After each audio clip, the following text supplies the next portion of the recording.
Hi everybody.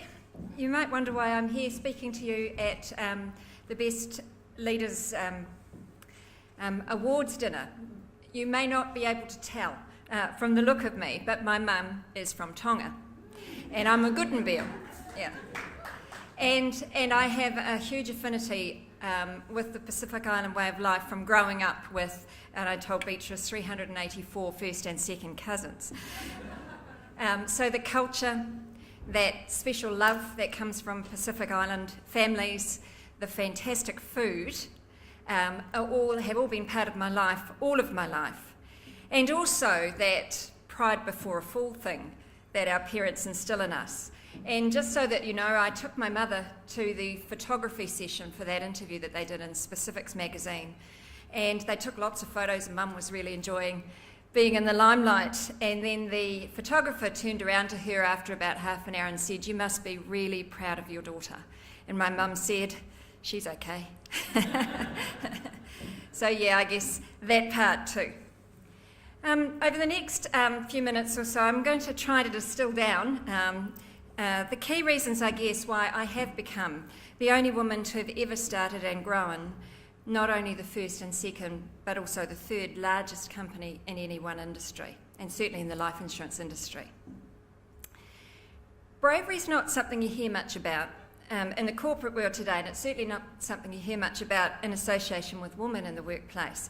But I guess if I had to choose one word to explain how a tomboy from a very poor background, with no formal tertiary qualifications, could end up where I am today, then that's the word that I would choose.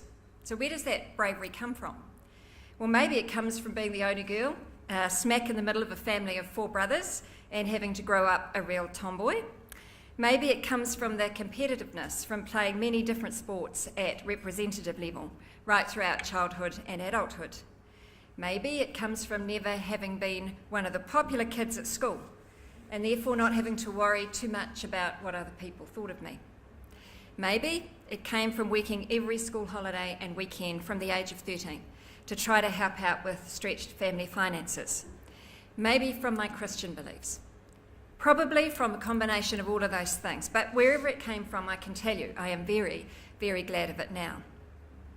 Bravery is defined as being able to face and endure danger or pain. It could also be described as being able to take risks and being able to face criticism. What I'd like to add to that is a willingness to face the worst that can happen, and also having a fundamental belief in yourself. Now, during my career, I've learned some of the key tactics not only to survive, but also to thrive in the face of some pretty serious corporate politics, which you will encounter over your lives. Number 1 is to be sure that your own behaviour is consistent with the values of the organisation. If not, then you leave the way open for you to be manipulated. Yeah. Number 2, be very good at your job. Be confident that no one else knows how to do your job better than you. Even if you don't like your job, be the best at it. Yeah? Because if you constantly and consistently deliver your part of the bargain, then your word is going to carry a lot of weight. Communicate, communicate, communicate. Make sure the people who count know what you are doing and why you're doing it at all times. Give them the facts, tell them the true stories, put your hand up if you make a mistake. Don't leave room for doubt. If they always know your side of the story and they can rely on it, then it makes it very hard for others to twist the facts on you. Do not expect to be liked by everyone. If people are threatened by you, or they wish to make themselves look good at your expense, then it doesn't matter how hard you try, how nice you are, they will not like you.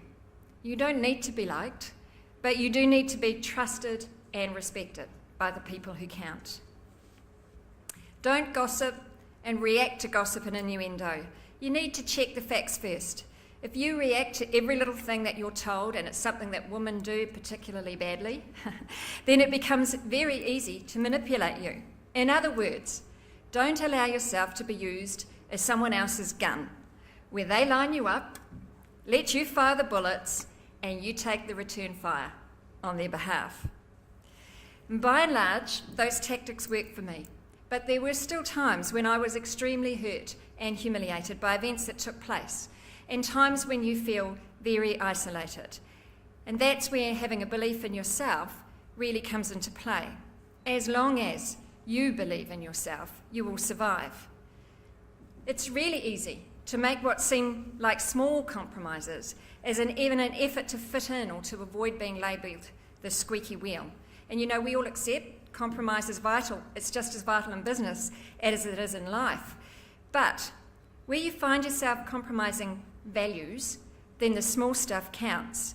You know, people will say to you, don't sweat the small stuff. But you know what? The regular small compromising of values can quickly erode them altogether. I call it that dripping tap effect, where you wake up one morning and you realise that the person you've become is nothing at work, is nothing like the person that you are at home, or even worse, when the person at home starts to change as well. When it comes to protecting values, either the organisation's or my own, I think the small stuff is vitally important and it's worth fighting for. It's never easy keeping your integrity intact when you work in a political environment. It's really easy when you work or live under difficult circumstances to start behaving according to the circumstances. But I personally think it's extremely important that you can look at yourself in the mirror at the end of each day and like yourself.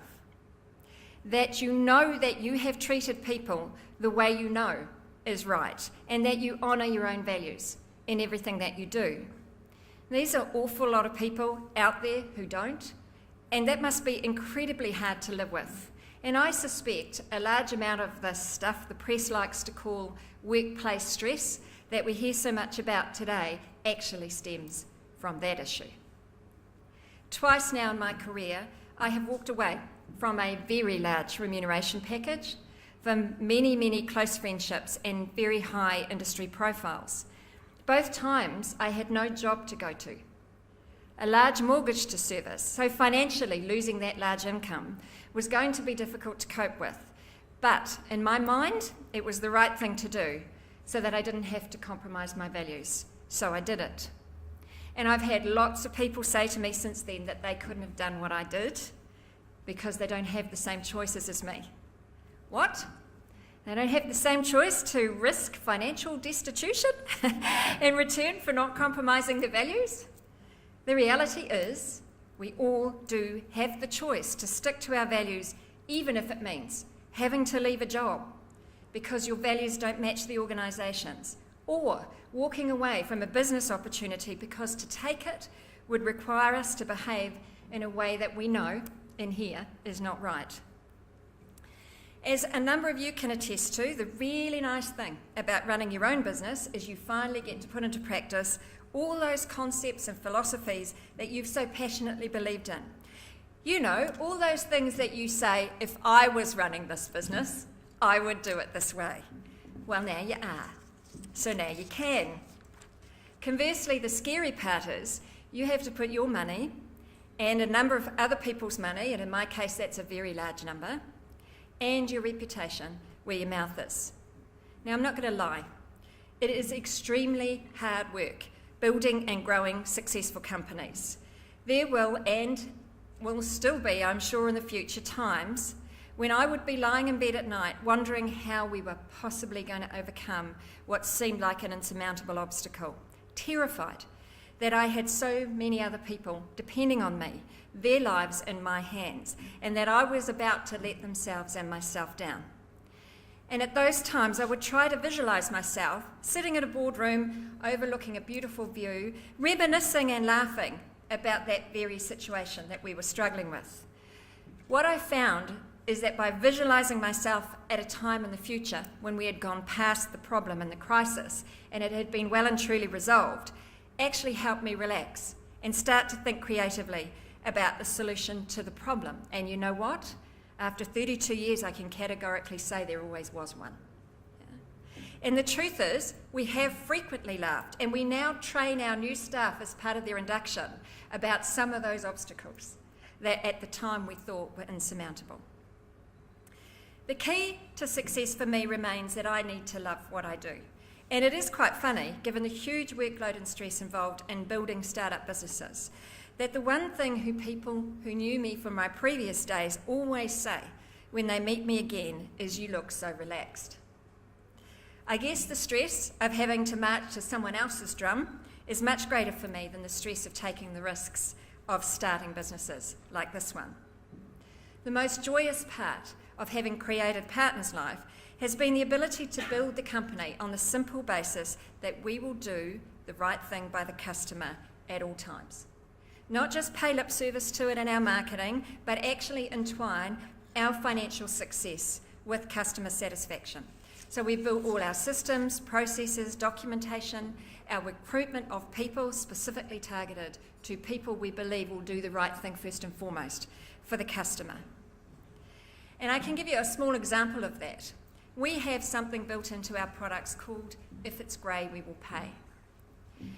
That means that if all the evidence is in and we can't tell whether it's a genuine claim or not, we will pay. The industry does something completely different. It says we can't tell, let the courts decide. Our policy wordings have that simple thing in them. It makes us feel good. It's the right thing to do for the customer. Do I regret my decision to leave those 2 large corporate jobs? Not for a minute.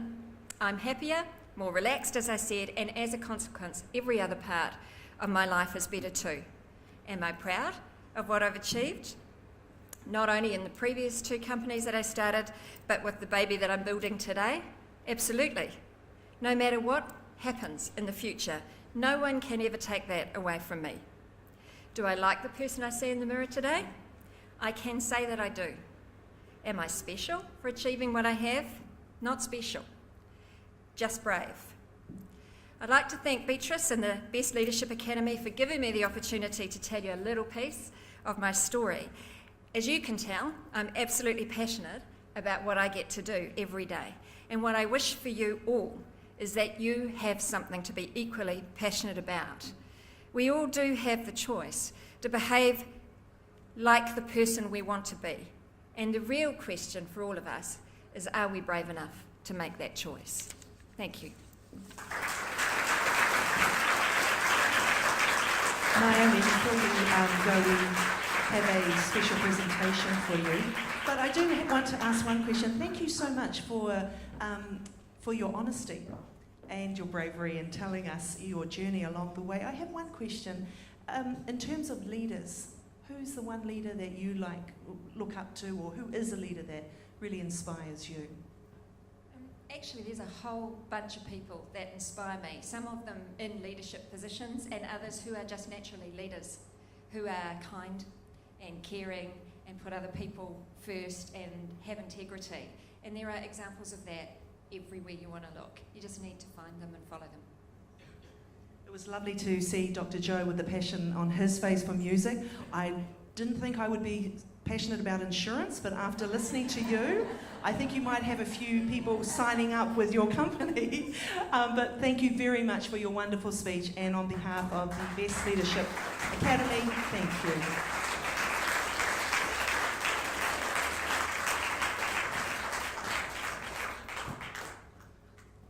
Thank you again, Naomi. Well, we've actually been treated to some wonderful words of encouragement and music tonight. Now we're going to fill your tummies. It's dinner time, so dinner will be served shortly, and then afterwards we will commence with the rest of the program and meet our cohort from 2012. Thank you, everybody. Enjoy your dinner.